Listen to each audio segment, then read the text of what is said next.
What's up, everyone? It's Chris Moustache, and I must ask a bunch of questions when I watch movies or TV. I'm gonna get right into another review. Let's get in it. So today I'll be reviewing Frozen 2. Frozen 2 is a sequel to Frozen, and it's about Anna and Elsa. Elsa is the Frozen Queen, and they go on an adventure to find out the truth about their kingdom. And during this journey, Elsa discovers more about the history of their past and really what happened to their parents. Frozen 2 is an animated musical that comes from the Disney studio. So first of all, this had some impressive and amazing animation. Everything looked very real, organic, and had such creative liberty with every look, every feel. It almost felt like a musical, like going out to Broadway, but also had that allure, that beauty that Disney is known for. The character design was striking. Every piece of hair, every single character, every single item in this film looked amazing. It had that nice polished look that we are all very accustomed to when we see Disney films, but also has that joyful, youthful energy that we're also expecting when we come to this type of film. We had some evocative music with awesome singing performances. So the music was very driving, it was powerful, it was uplifting, but it could also be depressing. It could be sad, it could be somber, and it was a very artfully crafted, well orchestrated. All the instruments were well picked out, well chosen to create this amazing atmosphere. Everyone's performances were on point, from Elsa to Anna to also Kristoff, and Olaf, of course, had some very fun little songs as well. The lyrics were, as expected with the musical, they can be very clear, and they're sort of helping explain the story alongside with also giving us insight into the characters' minds. Another great part of this film is Olaf, and he's a little bit different in this film. He's hilariously and accurately mature. He talks about different concepts that are very adult themed. They could be almost termed as cynical, but they have these very ingenious thoughts and accurate thoughts about life. In one of his opening numbers, he has a song where he talks about change and how he worries about change and that nothing is ever permanent. That kind of idea goes as far back as Shakespeare, goes as far back as human history in the fictional realm. And that musing on that idea I thought was very profound and also well executed. And his other singing numbers, he has another song where he starts talking about how he'll understand all these scary things when he becomes an adult. And that is a very mature theme and a good theme to teach children. So when anything you feel is scary, when you become an adult, you understand it more, and that thing won't feel as scary anymore. Take, for example, darkness. Darkness is scary because it's unknown, and we don't understand it very well when we're younger. But as we get older and we are around darkness more and we understand what it really means, it becomes less frightful. And I thought that insight was so key, so imaginative, and a great lesson to teach children. And on a side note, some of his more hilarious lines, he actually talks to a wind spirit and calls that wind spirit Gale. So Gale, wind, great job, Olaf. Another great theme in this film is about how man tends to destroy nature. And you'll see this from the very get-go, what they mean by man and nature. And that is a very well done theme. It is a theme that if you ever took an English high school class, that's something you'll talk about: man versus nature, man versus himself. And in this film, man versus nature is played upon very well. It is done in a way that's nuanced, but also ingenious and new. There's also a discussion about what man does and how he ends up destroying what he fears. This is a theme that is lightly touched on, and I wished it was more played upon in this film. That was one of my critiques of it, actually, was that idea about fear. I wish that was used more within the film. On to some of the more generic parts of this film. Elsa's journey to discovering that she is the bridge between man and nature is as generic as a plain white t-shirt. It's a bit too predictable, even for Disney. It was something I sort of figured out pretty early on, and I think many people, even children, probably will gather that very early on. So that was something that I thought was an issue with this film when it came to originality. And what I usually say about originality, nothing is original, and nothing will ever be original, but the way you execute it is where that originality, that nuance, that extra flavor, that something new to a film is what they can bring. But in this film, they did not really do a great job with that. I thought it was very much obvious in the early part of the film.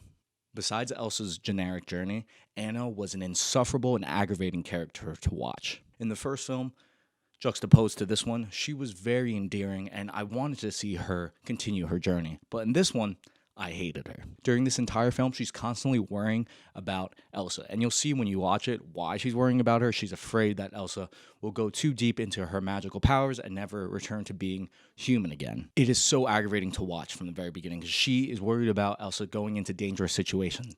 Elsa literally has incredible ice powers, and you're constantly worrying about her and ignoring the man that you love, which is Kristoff. And I'll get more into why that her relationship with Kristoff was also annoying to watch as well. But besides that, she kept worrying about the Queen of Ice, the queen that created an entire ice castle to herself. She created monsters, and you're worried about her. I wouldn't have minded so much because I understand where she's coming from. If there was a push and pull with her feelings about her sister, there could have been parts where she was okay with letting her sister go into these dangerous situations, or maybe it was just small inklings that she was worried, and then it is slowly built up. But from the very beginning, she is very worried about her sister. Her doting quality is so bad to the point it almost feels like Anna is treating Elsa like a child, even though Elsa is the older sister and also is the one with powers. How many times am I going to have to say that? She has powers. So the logic in their relationship wasn't really there for me. And there's one part where it was the dark night of the soul. If you ever resave the cat, this is the part where all seems lost. Everything seems like there's no winning for the protagonist. She has a song where she feels as if that she lost everything and that she's getting closer into darkness, that darkness has always attracted her, and she is getting absorbed by it. But she completely forgets about Kristoff. She thinks about Olaf being lost and also about Elsa being lost. But she forgets about Kristoff, the man that goes out on a limb to save her every single time, and she forgets completely about him. And I suppose there is a interesting theme there where one's goals could make someone forget about their loved ones or the good parts about their lives, but that wasn't well played enough. It wasn't done more than once to make me think it was even an intention. I think it seemed like it was an accident that was a theme that they were getting into and just made Anna even more aggravating to watch. Keeping it related to Anna, Kristoff's subplot that was involved in this film just felt like sugary fat. It was totally unnecessary. It could have been cut out. So this is not going to really spoil anything. From the very beginning, Kristoff wants to propose to Anna. And his journey in this entire film is all about him trying to propose to her and never getting the right opportunity to do it. And the entire time, she is ignoring him and keeps her focus on Elsa. Eventually, she apologizes for ignoring Kristoff and forgetting about him at a certain point, but it was such a minute part that it felt like his whole plot could have been cut out. He could have just not have been a part of the journey, or their relationship could have been the one stable thing during the entire movie while her relationship with Elsa was ebbing and flowing. Because you can have certain aspects of a film that doesn't need to grow or change as much or shift, while something bigger is happening at the same time. So that could have been the one stable part of her life. If we cut out Kristoff's plot, it would have made the film a lot tighter. It wouldn't have been 104 minutes, so this movie's about an hour and 40, which is a little bit longer than animated movies typically are. They're usually around the 90, 80-minute mark. But I suppose that Disney is thinking, how do we entertain these kids long enough so these parents can get some time away from their children? And this is a very small part that I noticed that I thought was sort of awkward. There's one part where young Anna says something like, she doesn't have the patience to wait to hear her father's story the next day. She literally says, I don't have the patience to wait. What kind of child talks like that? No kid says, I don't have the patience to wait. They would say something like, I can't wait to hear the story tomorrow, or Dad, just tell me now.